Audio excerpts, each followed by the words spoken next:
Когда старик по имени Алексей вернулся с фронта, он не знал, что его жизнь возьмет неожиданный поворот. После многих лет одиночества и тяжелых воспоминаний он решил заняться чем-то значимым.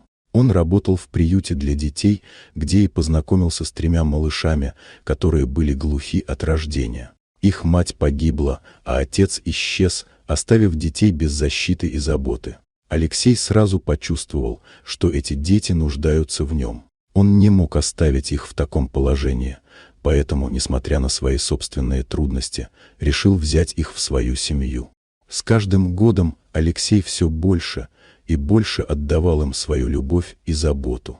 Он учил их языку жестов, окружал теплотой и вниманием, как настоящий отец. Он показывал им, как важно не сдаваться, не смотреть на недостатки, а искать силы и радости в том, что есть. Он старался создать для детей лучшие условия не только в плане безопасности, но и в эмоциональном плане.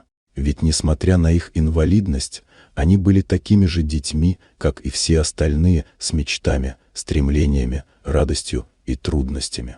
Когда они стали подростками, Алексей осознал, что им нужно больше, чем просто любовь и забота. Он собирал деньги, вкладывался в их будущее. И вот, спустя долгие годы, когда дети были уже взрослыми, старик накопил достаточно, чтобы подарить им самая важная возможность слышать. Он купил слуховые аппараты, и день, когда они впервые услышали мир, стал для всех самым волнующим моментом их жизни.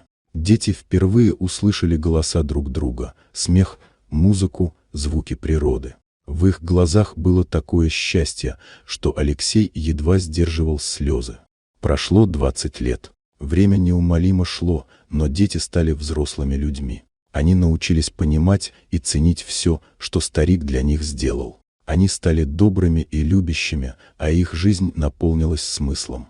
Но самое важное, они никогда не забыли о том, что их старик дал им не только слух, но и настоящее семейное счастье.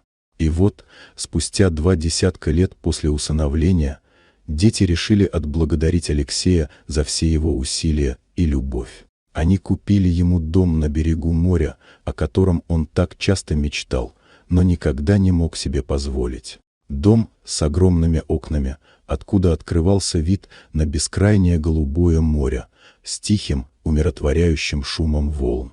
Когда Алексей увидел дом, он не смог сдержать слез. Он обнял своих детей и сказал: «Вы подарили мне все, о чем я мечтал. Вы сделали мою жизнь настоящим чудом». Он знал, что его жизнь была полной, несмотря на все испытания. Все эти годы, несмотря на трудности, он не ощущал себя одиноким, потому что у него были дети. Его дети, которые выросли в самых добрых и любящих людей. Теперь он был стар, но счастлив. И не было большего счастья для него, чем видеть своих детей, которые нашли свой путь в жизни, и подарили ему дом на берегу того самого моря, о котором он мечтал. Вот такая удивительная история. Дорогие друзья, если вам понравилось видео, поставьте лайк, а также подписывайтесь на канал, где найдете еще много интересного.